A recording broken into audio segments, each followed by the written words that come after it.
हे काशायं कासायं ज्याला कासावं म्हणतात. या कामतृष्णा 500, भवतृष्णा 500, विभवतृष्णा 500, या 1500 प्रकारच्या तृष्णा झाल्या. या दुःखचक्रामध्ये, लोकचक्रामध्ये, या भवचक्रामध्ये या भवतृष्णांचा जो संग्रह असतो ना, तोच आपल्याला वारंवार या भवतृष्णांनाच किलेश धातू असं म्हटलं जातं. किलेश काळ्या कुट्ट, ज्या घनीभूत संस्कारांचा जो संग्रह असतो तोच भवसंस्कार म्हणतात, भवतृष्णांचा संग्रह म्हणतात, ज्यामुळे आपल्याला वारंवार वारंवार दुःखात पडावं लागतं. या लोकातून त्या लोकात, त्या लोकातून त्या लोकात, हे भवसंसरण होत राहतं नेहमी. त्यामुळे या भवसंस्कारांचा मुळापासून उच्छेद करण्यासाठी जे वस्त्र धारण केलं जातं त्यांना काशा वस्त्र असं म्हटलं जातं. वारंवार या भवतृष्णांचा मुळासकट संग्रह, त्याचं उन्मूलन निर्मूलन करण्यासाठी जे वस्त्र ग्रहण केलं जातं त्यांना काशाय वस्त्र असं म्हटलं जातं. हे काशाय वस्त्र केवळ बुद्धच देऊ शकतात, दुसऱ्याची त्यांच्या चित्तातच येत नाही. त्यामुळे श्रमण संस्कृतीचं हे महत्व असतं, अमूल्य असा ठेवा असतो. कुठल्या ना कुठल्या कालखंडात कोणी ना कोणी असे चिवरधारी राहतात. त्यामुळं हाच प्रसंग मग मुस्लिम संप्रदाय असो, ख्रिश्चन संप्रदाय असो, हिंदू संप्रदाय असो, त्यांच्यामध्ये वाहवत गेला. पण मुळातलं हे जे काशाय वस्त्र यासाठी घेतलं जातं, जे आपल्या कामतृष्णा, भवतृष्णा, विभवतृष्णांचा मुळासकट नायनाट करण्यासाठी. कासावंग. त्यामुळं ज्याला चिवर म्हणतो, 3 चिवर असतात. एक लुंगी ज्याला अंतर्वासक म्हणतो, हे याला उत्तरासंग, हे आपल्या उत्तर हे संपूर्ण शरीरावर चढवतो, याला आवरण, हे उत्तरासंग म्हणतात, याला चिवर म्हणतात. आणि हे खांद्यावरची हे संगाठी. हे 3 चिवर असतात एका भिक्षूला. कमरबंद असतो, कमरपट्टा. तर हे काशाय वस्त्र यासाठी घेतलं जातं. कशासाठी? की सर्व प्रकारच्या दुःखातून सुटका करून, सर्व प्रकारच्या दुःखातून निर्वाणाचा साक्षात्कार करण्यासाठी. जेव्हा एखाद्या गृहस्थाची प्रवज्जा होते त्यावेळेला प्रवज्जा होताना ते सब दुःख निसरण निब्बाण सच्चिकरण थाय मग बनते मग कासावंग दत्वा पब्बा जेथ मग बनते अनुकंपंग उपादाय. म्हणते मला सर्व प्रकारच्या दुःखातून सुटका करून देऊन मुक्तीची अवस्था प्राप्त करण्यासाठी, निर्वाणाचा साक्षात्कार करण्यासाठी म्हणते मला हे काशाय वस्त्र देऊन मला प्रवज्जित करावं. अशा रीतीनं हे गृहस्थाची, गृहत्यागी म्हणून पहिली ही जी दीक्षा होते याला प्रवज्जा विधी म्हटलं जातं. आणि प्रवज्जित जे शामनेर जीवन हे भिक्षू जीवनाची पूर्वपीठिका असते, ज्याला अप्रेंटिसशिप म्हणतो, ट्रेनिंगच असतं ते. तर भिक्षू जीवन ज्या वेळेला मग श्रामणेर याची उपसंपदा होते त्यावेळेला ते भिक्षूंचं जीवन सुरू होतं. मग एका वर्षावास झाला तर 1 वर्षावास 3-4 महिन्याचा असतो. तर मग 1 वर्षावास झाला तर 1 वर्ष त्याची गिनती सुरू होते. 10 वर्ष त्यांच्या भिक्षू जीवनाला झाले उपसंपदा भिक्षूच्या, त्याला स्थवीर म्हटलं जातं, थेर म्हटलं जातं. स्थवीर म्हणजे, थेर म्हणजे माताडा, थेरडा. महाथेर म्हणजे मोठा म्हातार. ज्याच्या आयुष्याला भिक्षू जीवनाला 20 वर्ष झाली तर त्याला महास्थवीर म्हटलं जातं, महाथेर म्हटलं जातं. ज्यावेळेला सकाळी सकाळी भगवंताच्या या संपूर्ण वाणीचं पारायण करून, वाणी बुद्ध वाणीचा संग्रह करून सकाळी सकाळी आपलं चिवर भिक्षापात्र परिमंडळ करून तो भिक्षाटनाला जातो. भिक्षू भिक्षाटनाला तर सकाळी सकाळी लोक वाट पाहत राहतात, भिक्षू येतील, भगवान येतील. आता पहिलं हे काम करतात जीवनात. कोणतं? जोपर्यंत भिक्षूच्या भिक्षा पात्रात आपण भोजन दान देत नाही तोपर्यंत दुसऱ्या कामाला हात लावत नाही. ही परंपरा इथलीच होती बरं. पण आपण गेलो विसरून. आता तुमच्या दारावर सकाळी येतात का भिक्षू? तुम्ही म्हणजे होश नाही राहत आपल्याला, काय आता हो म्हणतो आपण बुद्धिस्टाला. पण पारंपरिक देशांमध्ये हे सौंदर्य आहे अजूनही टिकलेलं. सकाळी 5:30 वाजता घंटी झाली, सगळे जागतात आणि आपले भोजन तयार घेऊन सकाळी खुर्ची येतात, टेबलवर ठेवतात आणि सगळं साहित्य भोजनाचं ठेवतात. भिक्षू आपल्या रांगेत खालच्या नजरेनं आपलं भिक्षापात्र घेऊन येतात भोजनासाठी, भिक्षाटनासाठी. मग 2 दिवसाचं लहानसं बाळ असलं ना, 2 दिवसाचं, तरी त्याला असं घेतील, त्याच्या हातात चम्मच देतील, म्हणजे भात त्याच्या हातात असं करून टाकतील, त्या भिक्षापात्रात, भिक्षूच्या भिक्षापात्रात भोजन टाकतील. म्हणजे हे दानादी कर्म करण्याची सवय दायकांना, उपासक उपासिकांना. जेव्हा जेव्हा अनुयायांना सांगायचे, जिथे जिथे भगवंत जायचे, धम्म दायादो, धम्माचे दायक बनावं. धम्माचे दायक, धम्माचे दायक म्हणजे हे भिक्षू लोक आकाशातनं काही टपकत नाही, ते द्यावे लागतात. हा एवढा सम्राट अशोक एवढा व्याकुळ होता राजा, काय त्याला बेचैन झाला, आणि तो बेचैन झाला ना, मोगली पुत्र तिच्याकडे गुरुकडे गेला. म्हणते किती बेचैन आहे. हा महाराज, ही बेचैनी कशामुळे माहिती आहे? तुम्ही तुमच्या मुला मुलींना अजून भिक्षू संघात, भिक्षुणी संघात दान दिलेलं नाही, त्याच्यामुळे ही बेचैनी. म्हणून भगवंत ज्या ज्या ठिकाणी जात त्या त्या ठिकाणी धम्माचे दायक बना. म्हणजे हे पुण्य संग्रहित करण्यासाठीच धम्माचे दायक बना. आपले मुलं मुली भिक्षू भिक्षुणी संघात द्या. फक्त चेतना देत असत, ते मागत नसत, चेतना देत असत. त्यामुळं ते चेतना द्यायचे. तर आमचंही काम तेच असतं. पण ज्या वेळेला स्वतः आता मोठी मोठी मुलं झाल्यावर ऐकतात का, सम्राट अशोक, तिचं लग्न झालं संघमित्राचं, हा 20 वर्षाचा झाला महेंद्र, जावई अग्निब्रह्मा, आणि 7 वर्षाचं एक बाळ होत, ज्याचं 7 वर्षाचं एक बाळ, ज्याचं नाव सुमन असं नाव होतं.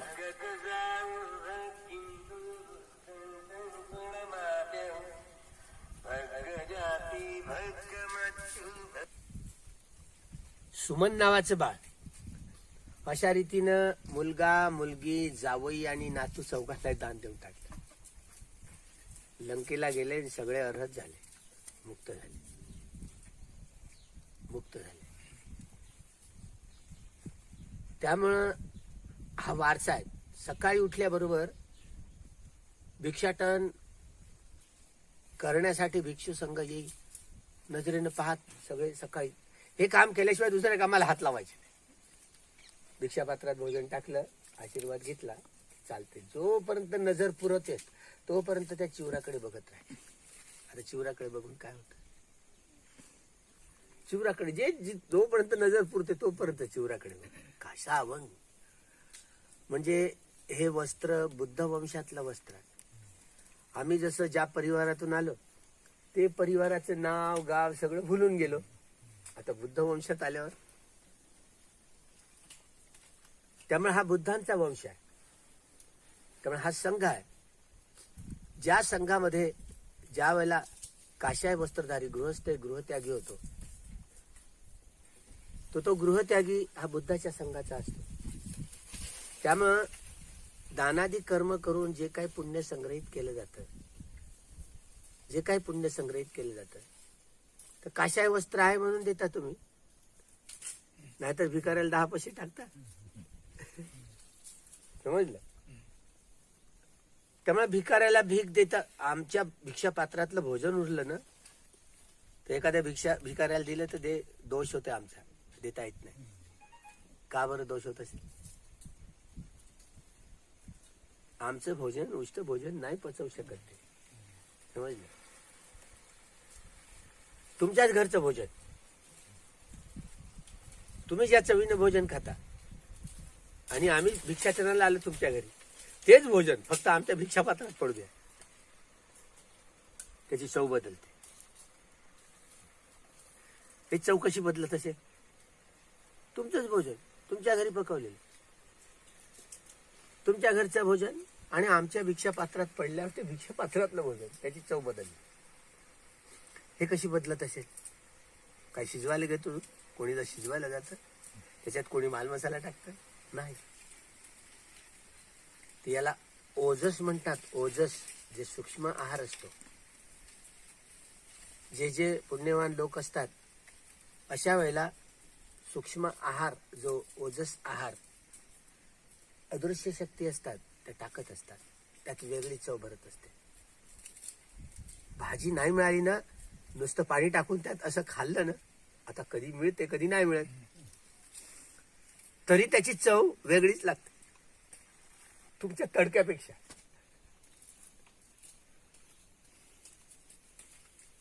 त्यामुळं ही चव कोणती असेल, कशी असेल,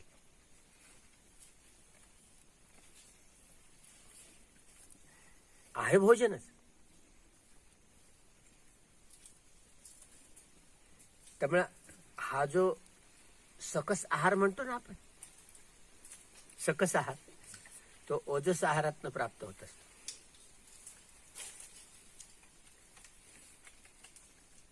ओजस आहारातनं लहानपणापासनं हा ओजस आहार पडायला, म्हणून लहान लहान मुलांसाठी परिवण, लहान लहान मुलं त्यांच्यासाठी परिवण असतं. धार्मिक त्यांचा पिंड घडावा म्हणून लहान लहान मुलांना काही दिवसासाठी का होईना पण भिक्षू संघांकडे त्यांच्यासाठी ट्रेनिंगला घेऊन देतात आपापली पोरं.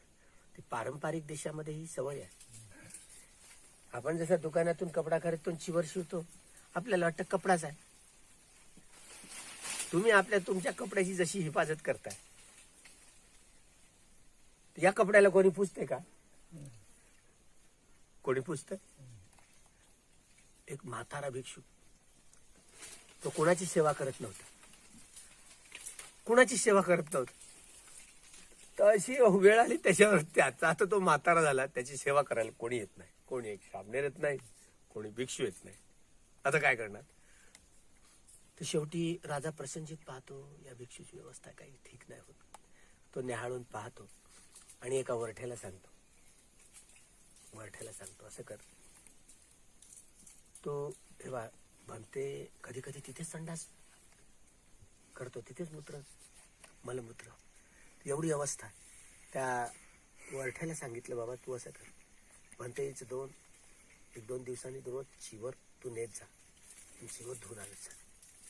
तर तो वरठी काय करतो, सगळ्या नगरीतले जे काही वस्त्र आहेत सगळे, मात्र हे चिवर मात्र असं कर, एक कापड ठेवायचं आणि त्याच्यावर सगळ्यात वर काय ठेवशील ते गद्यावर ते सगळे मांडायचे, सगळे ते जेवढे कपडे आहेत लोकांचे, आणि सगळ्यात वरती चिवर ठेवायचे.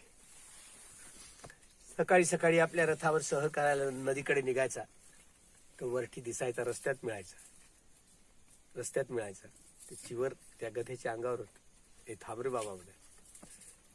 तो उतरायचा, जोडा काढायचा, आपला डोक्यावरचं शेरवान काढायचा आणि त्या गधेच्या समोर येऊन 3दा वंदन करायचं.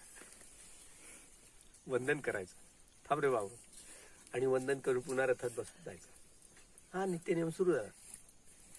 तो वरठी आहे, वरठीच्या मनात आलं, एवढा मोठा राजा आणि माझ्या गद्यालाही वंदन करतो, मलाही वंदन करतो. तो कुजबुज. ज्यावेळेला चौकटी बसतात लोक संध्याकाळी, अरे तुम्हाला माहिती आहे का, हा राजा प्रसन्नजित मलाही वंदन करतो, माझ्या गद्यालाही वंदन करतो. असं कसं? तू येडा झालास का म्हणे, तुला वंदन करणार? अरे चला होड लावा. आता होड लावल्यावर लोक जातील नाही का? तर चला म्हणे पाहायला. तर आता हे गेले. आता या दिवशी काही त्या गध्याच्या पाठीवर चिवर दिसलंच नाही. त्यानं आपला रथ थांबवला नाही. आपण रथ थांबवला नाही आणि सरळ चालला गेला. तुझं सगळं फेल आहे म्हणते, तुलाही वंदन करतो, तुझ्या गध्यालाही वंदन करतो, राजा एवढा हे आहे करू. अरे आज वंदन नाही केलं, मी विचारायलाच चाललो म्हणे. आणि म्हणे हे सगळे लोक घेऊन चालला राजाच्या राजवाड्यात. महाराज म्हणे, तुम्ही त्या दिवशी वंदन केलं, मलाही वंदन केलं, माझ्या गध्यालाही वंदन केलं, आणि आज हे मी होड लावली होती म्हणे, होड हारून गेलो म्हणे मी, आज तुम्ही वंदनच नाही केलं. तो राजा मनातल्या मनात असला, इकडे बस. तर तुझ्यात असे कोणते गुण आहेत म्हणे की मी तुला वंदन करू? केलं असतं म्हणे, तुलाही वंदन केलं असतं, पण तुझ्यात असे कोणते गुण आहेत की ज्या गुणांना मी वंदन करू? भल्या माणसा म्हणे, तुला सांगितलं होतं ना, तुला मी पैसे देईल. त्या भंतेंचं चिवर सगळ्याची वर ठेव. तू आता चिवरच आणलं नव्हतं आज, चिवराला वंदन करतो भल्या माणसावर. अरे हे काशाय वस्त्र आहे, केवळ कपडा नाही आहे तो, काशाय वस्त्र आहे, ते मुक्तीचं साधन आहे. म्हणून आता काशाय वस्त्राला वंदन करत होतो, भल्या माणसा तुला नव्हतं. कासा अभंग म्हणून याला वस्त्र समजायचं नाही, केवळ कापडाचं. हे कासा अभंग किलेश धातूंचं प्रहार करणार, सर्व प्रकारच्या दुःखातून सुटका करून घेऊन हे बोधी ज्ञान धारण करून निर्वाणाचा साक्षात्कार करण्यासाठी घेतलेले वस्त्र आहे. म्हणून हे काशाय वस्त्र म्हटलं जातं. काशाय वस्त्राला वंदन केलं जातं म्हणे, तुला नाही पेड्या, कळलं. ज्यामुळं हे वैभव, हे धजगंग, हा धम्मध्वज म्हणतो ना, धम्मध्वज हा आता नंतर आला. भगवंताच्या अंगातनं ज्या रश्मी प्रकाश पडायचा मिथिला सखे, पण हे काशाय वस्त्र हे जे भिक्षूंच्या अंगावरचं हे धजग धम्मध्वज, याला धम्मध्वज असं म्हणत होते. भिक्षू जिथपर्यंत जायचे तर नजर पूर्वत राहायचे, म्हणून या काशाय वस्त्राला धम्मध्वज असं म्हटलं जातं. तर किमान हा धम्मध्वज आपल्याला वाटतं साधी सुधी गोष्ट आहे, कठीण गोष्ट आहे ना. तर लहान मुलाबाळांवरती असे संपूर्ण संस्कारित केलं, लहानपणी धार्मिक पिंड तरी बनेल यांचा. पुढे मोठे झाल्यानंतर चांगले सज्जन बनतील, शीलवान बनतील, वादिवान बनतील, प्रज्ञावान बनतील, तर लाभच लाभ होईल. पण लहानपणापासूनच जर असेच राहिले तर काही खरं नाही. बस थोडे मोठे व्हाल, काय शिकवाल, लग्न भिग्न करून द्या, तुम्ही जसे राहिले तसेच राहा. म्हणजे बोधी ज्ञान धारण करण्यापासून वंचित राहणार, बोधी ज्ञान धारण करण्यापासून वंचित राहणार. त्यामुळे जशा वेगवेगळ्या बुद्धिस्ट कंट्रीमध्ये परिवेण आहेत, तर आमच्याकडे आता सुविधा आहे. लहान लहान मुलं राहिली, सुट्टीच्या कालखंडात आमच्याकडे राहिली, नाहीतरी घरी आता मस्करच करतात ना. तर कमीत कमी इथे वंदना शिकतील, मूळ वाणी शिकतील, प्राथमिक शिक्षण होईल त्यांचं, धार्मिक पिंड गळे, आनापानचा अभ्यास करतील. हे चंचल चपळमन त्या मनाला आवर काढण्यासाठी आनापानचा अभ्यास त्यांना दिला जाईल. त्यामुळे चांगला स्वभाव बनेल, घडवणूक होईल. कुंभार कसा मळक्याला ओल्या मातीला आकार देतो, तसं हे परिवेण हे लहान मुलांना पाठवलं पाहिजे, जेणेकरून त्यांच्यावर धम्माच्या संस्कारांनी संस्कारित होतील, तर त्यांच्या भावी जीवनात ते यशस्वीता काढते. तर त्यामुळं हे धजग सुद्धा धम्मध्वज, त्यामुळं हे मोठं आता यालाच धम्मध्वज असं म्हणायचे, हा धम्मध्वज असतो. त्यामुळं हा धम्मध्वज हा सर्व प्रकारच्या दुःखातून सुटका करून निर्वाणाचा साक्षात्कार करण्यापर्यंत ही मजल घेऊन जातं. म्हणून याला कासाय म्हटलं जातं. हे आता राहायचं आहे ना की नाही? नाही ठीक आहे, जेव्हा मनात येईल तेव्हा यायचं. ठीक आहे, चालेल.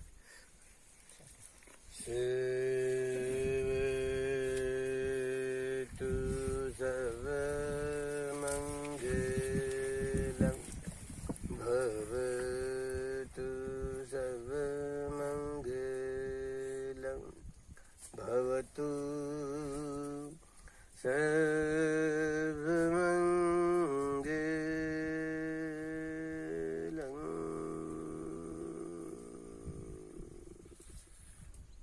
साधु साधु साधु.